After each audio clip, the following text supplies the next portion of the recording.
Bienvenidas, bienvenidos a un nuevo podcast de Porcinews, en esta nueva edición que hemos lanzado en este mes de junio, en la que nos reunimos, en la que nos citamos con los principales expertos y sobre todo los autores que escriben esos magníficos artículos en las páginas de una de las revistas del sector porcino más leídas de toda España, como es, como digo, la revista de Porcinews. En este caso, hoy nos acompaña Sara Crespo Vicente, técnica veterinaria de CEFU e investigadora postdoctoral en fisiología en la Universidad de Murcia, que también, en este caso, hoy nos acompaña porque es la autora del artículo que sale escrito, como digo, en la revista de la edición de junio de Porcinews, con el título de La maternidad, la transición, influencia del crecimiento y el sexo en el desarrollo de patologías digestivas. Antes de darle paso a ella, quiero destacar que el artículo también lo ha redactado en conjunto con Ricardo Gabriel Guzmán Bermejo, técnico veterinario de engorde de CEFU. Así que también, como digo, especial mención para él, a pesar de que hoy no nos acompañe. La que sí que nos acompaña, como digo, es Sara Crespo. Así que buenos días, buenas tardes, buenas noches, Sara, depende de dónde nos escuchen. Buenos días. En primer lugar, Sara, agradecerte, ¿no? que hoy te pases por aquí para indagar un poco más, sobre todo, y entrar en detalles sobre el artículo que has escrito en la revista, que por lo que estuve viendo es bastante extenso, ¿no? Alrededor de unas 8 páginas. Sí, la verdad es que cuando empecé a escribir el artículo casi llegaba a 12 páginas. Creo que era excesivo porque dije, madre mía, me he enrollado mucho porque es un tema que sí que estamos trabajando mucho estos 2 o 3 últimos años, sobre todo con todo el tema de la reducción de antibióticos y la retirada del óxido de zinc.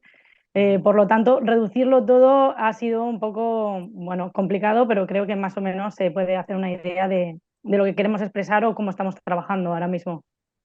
Más allá de la extensión del mismo, que tuve la ocasión también de leérmelo y es súper interesante, así que recomiendo a todos aquellos que nos estén escuchando o viendo, ¿no? Porque este espacio también te permite vernos a través del canal de YouTube, a donde vamos colgando todas las entrevistas, o si no también en Agri FM, que es allí donde nos pueden escuchar a través del canal de podcast, a que sobre todo vayan a nuestra revista, ya sea de formato digital o de formato escrito, y le echen un vistazo al artículo. Decías que fueron más de 12 páginas, pero bueno, vamos a intentar resumirlo todo en este formato. Y sobre todo quiero destacar, Sara, las primeras líneas del artículo, que con tu permiso leo lo que tengo aquí delante, que es que dices que el impacto de los lechones de bajo peso al nacimiento y con baja viabilidad en la nueva realidad productiva, donde la disminución de los tratamientos, en este caso de antibióticos, el coste de la materia prima, la aparición de cepas altamente virulentas de PIRS o, como decías, nada, hace cuestión de segundos, sobre todo la retirada de óxido de zinc, ha adquirido todo el protagonismo y en nuestro sector. A partir de aquí, empecemos por el principio como aquel que dice, Sara. Quiero preguntarte, si bien es cierto que antes de hablar de las diferentes problemáticas digestivas que padecen los lechones durante la transición en relación a su peso y a su sexo, ¿por qué es importante tener en cuenta qué lechones debemos seleccionar para el destete? Esta es la primera pregunta. Y luego la siguiente sería que en relación con sus características, el manejo básico a la entrada de las transiciones y su desarrollo intestinal, ¿qué dirías al respecto de todo esto?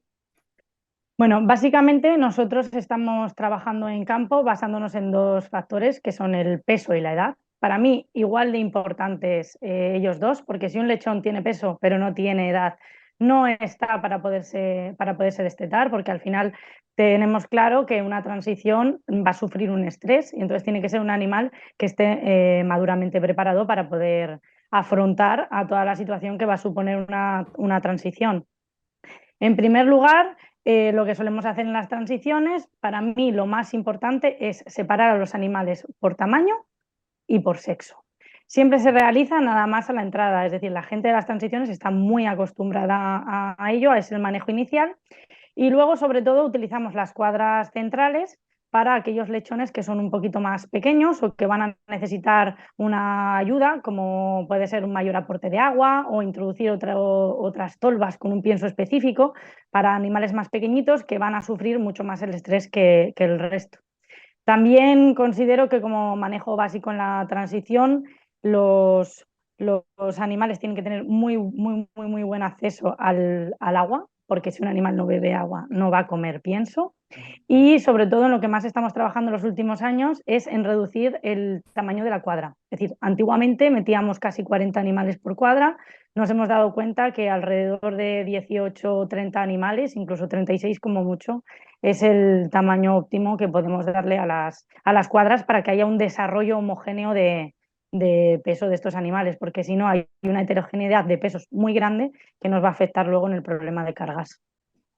Hablemos ahora del periodo de la lactación y como escribes en las páginas del artículo, Sara, de la maldición de los light piglets, tal cual sale escrito, ya que en el artículo, como digo, escribes que desde hace tiempo venimos hablando de los lechones de bajo peso y viabilidad al nacimiento. En este sentido, quiero preguntarte, en este caso, por la terminología que utilizas alrededor de los light piglets, ¿cómo los definirías? Ya que consideras que tienen hasta 6 características principales, ¿no? Sí, les dimos esta definición, o a mí me gusta llamarles como light piglets, porque es como para mí lechón ligero, ¿no? Es un lechón que le faltan ciertas características para ser parecido al resto de los animales de la misma camada, ya sea porque presenta un peso inferior al resto, por debajo de 800 gramos ya consideramos que son light piglets, que luego tienen una baja viabilidad, se ve que son lechones que presentan cierta atresia, que les cuesta moverse, que los reflejos son mucho más reducidos. Todos ellos, en varios trabajos que hemos publicado, vemos que presentan una mortalidad en lactación mucho más elevada que el resto de los animales. Incluso estaríamos hablando de porcentajes de casi del 70%, aquellos que pesan por debajo de los 600 gramos, que es muchísimo en toda su etapa productiva. Luego, suelen ser animales que incrementan la transmisión de las enfermedades en las parideras, porque al final lo que queremos conseguir, como he dicho al principio, es un animal de peso y edad. Si el animal no tiene peso, no es considerado animal óptimo para la carga y lo que hace es mantenerse más tiempo en la lactación, perpetuando así las enfermedades. Y por último, algo que se ha estudiado muy poco y que se está viendo en las grandes empresas es que estos animales tienen un incremento de costes ocultos muy elevados. Hemos podido ver que incluso estos animales pequeños, el coste de producción es casi el doble que un animal que pesa por encima del kilo 200. Recupero también, Sara, el tema del sistema digestivo de los lechones en lactación, que comentas que los animales nacidos con bajo peso al nacimiento presentan sistemas digestivos inmaduros y un menor desarrollo del tracto digestivo, lo que conlleva una peor capacidad de digestión y absorción de los nutrientes. Entonces, en este sentido, quiero preguntarte, ¿esto a qué se debe o qué es importante que sobre todo los oyentes o los espectadores sepan al respecto de esto que comentamos? A ver, básicamente es de conocer o sabemos que los 10 primeros días de vida del lechón es cuando se produce el aumento y la longitud del diámetro de las vellosidades intestinales.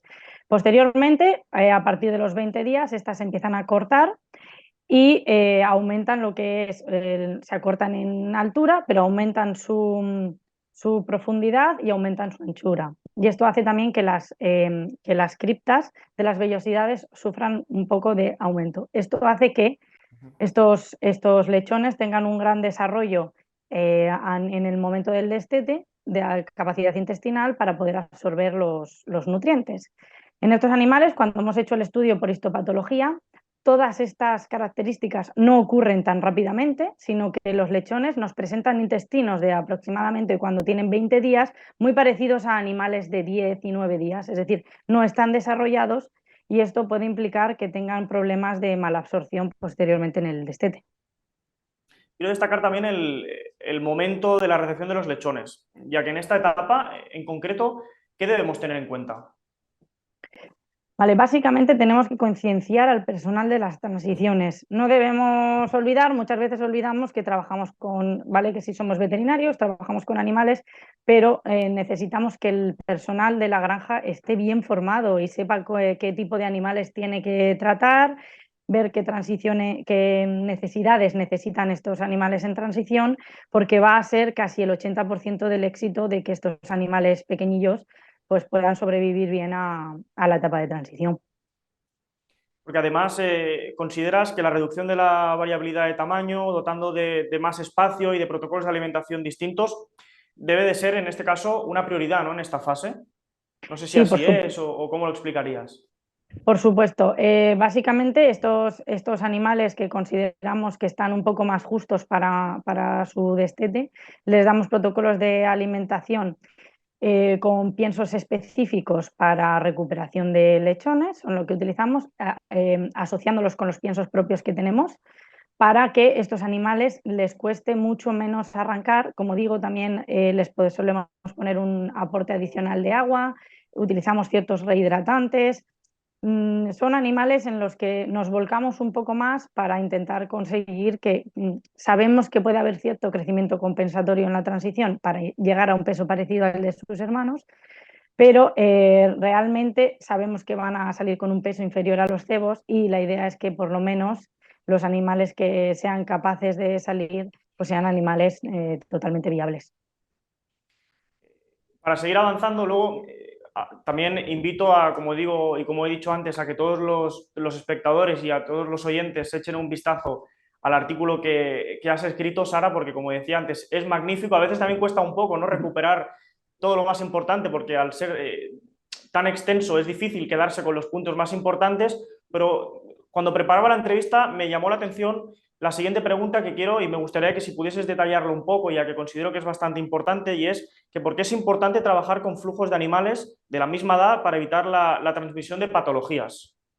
Vale, aquí sí que o sea, puedo hablar un poquito de la realidad que estamos viviendo con las cepas hipervirulentas de Pierce. Hace años, básicamente veíamos que la presión de infección o que los animales podían estar virémicos durante 4 o 5 semanas, más o menos. Ahora estamos viendo que los animales pueden permanecer con la viremia en sangre hasta 10 y 12 semanas.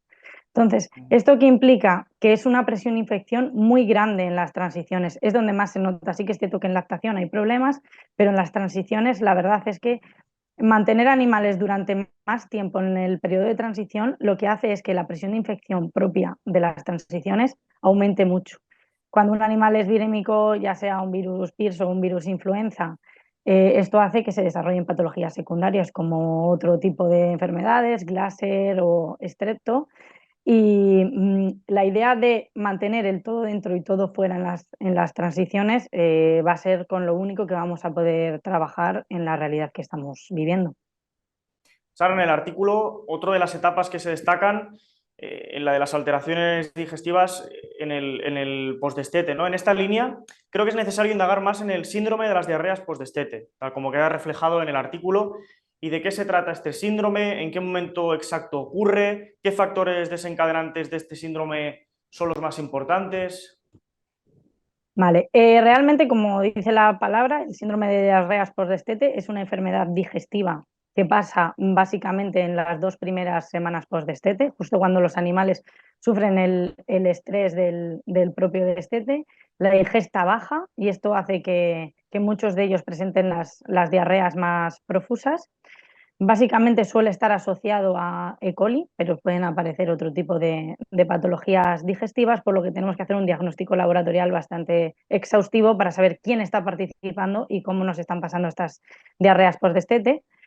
Básicamente hablaríamos que los factores son multifactoriales, pueden ser desde la dieta hasta la falta de higiene, la baja ingesta de estos animales cuando se produce el destete puede ser también porque las condiciones ambientales no sean las óptimas, haga mucho calor o haga mucho frío, y por enfermedad, obviamente. Y también hablaríamos del propio estrés, es decir, cuanto menos estresemos a los animales en el transporte o a la entrada, es cuando el síndrome postdestete vamos a conseguir disminuirlo un poco. Sí que es cierto que ahora mismo con la retirada de óxido de zinc hemos visto que este síndrome se ha agudizado bastante. Concretamente, ya para ir acabando, quería preguntarte por esto, ¿no? Porque no quiero dejar de lado el comportamiento de los lechones en transición durante un proceso digestivo asociado, en este caso, a la retirada de óxido de zinc. A partir de ahí, ¿qué conclusión destacas? Que la retirada del óxido de zinc en un proceso lento al que debemos adaptarnos paulatinamente, teniendo en cuenta que influyen gran cantidad de factores. ¿Cuáles destacarías de forma genérica o qué factores consideras que son los más importantes que uno debe tener en cuenta en este sentido? Vale, para mí los factores más importantes son la propia bioseguridad, es decir, que las granjas tienen que tener tanto su bioseguridad interna como externa, es donde más se está trabajando ahora mismo. Protocolos vacunales estratégicos, no existe un protocolo vacunal para todas las granjas, es decir, cada granja es un mundo y cada granja tiene que tener su protocolo vacunal con sus propios patógenos. Las dietas sí que estamos trabajando mucho en combinación con ácidos grasos de cadena media.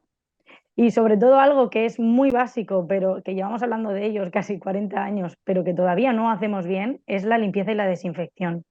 Muchas veces la limpieza y la desinfección pensamos que está bien hecha, tomamos muestras y realmente no se está haciendo bien, por lo que trabajar ahí también es muy, muy, muy importante. Y ya por último, Sara, ¿qué alternativas se están empleando a la hora de buscar una solución única al control de diarreas en el postdestete? Es lo que digo, para nosotros no hay una solución única, tiene que ser todo un conjunto, es decir, trabajar en todos los puntos que te he mencionado anteriormente, ¿vale? Sería lo principal, tener en cuenta de que sí que hemos visto que los machos tenemos más diarrea que en las hembras, es decir, sería vigilarlo un poco porque son animales que tienen una ingesta mucho más elevada que las hembras y hemos visto que son, aunque sean diarreas mecánicas, sí que pueden provocar un poquito más de mortalidad. Por lo tanto, tenemos que trabajar mucho, mucho en ellos y que sobre todo el peso al destete, cuando nos bajamos por debajo de 6 kilos, 5 kilos 800, 5 kilos 600, vemos que casi el 33% de los animales no sufren problemas de diarreas. No, no tienen por qué ser de bajas, es decir, no puede implicar tanto mortalidad, pero la morbilidad en tema de diarreas es muy elevada. Sara Crespo Vicente, técnica veterinaria de CEFU SA e investigadora postdoctoral en fisiología en la Universidad de Murcia. Agradecerte, como digo, que hayas compartido estos minutos aquí con nosotros. Muchas gracias por invitarme. La verdad es que para mí es un auténtico placer que se puedan contar las experiencias y bueno, pues gracias. Con ella y con Sara hemos estado indagando en el artículo de la maternidad en la transición, influencia del crecimiento y el sexo en el desarrollo de patologías digestivas, un artículo que sale publicado en la revista de la edición de junio de Porcinews y que, como he dicho al principio, y también quiero volver a hacer especial mención a él, ha escrito en conjunto con Gabriel Guzmán Bermejo, quien es técnico veterinario de engorde de CFU SA. Hasta aquí una nueva entrevista como digo, de este episodio, de este carrusel de entrevistas que venimos publicando de la revista de Porcinews de la edición de junio, pero no desconectéis porque en nada estamos de vuelta con una nueva entrevista. Hasta entonces.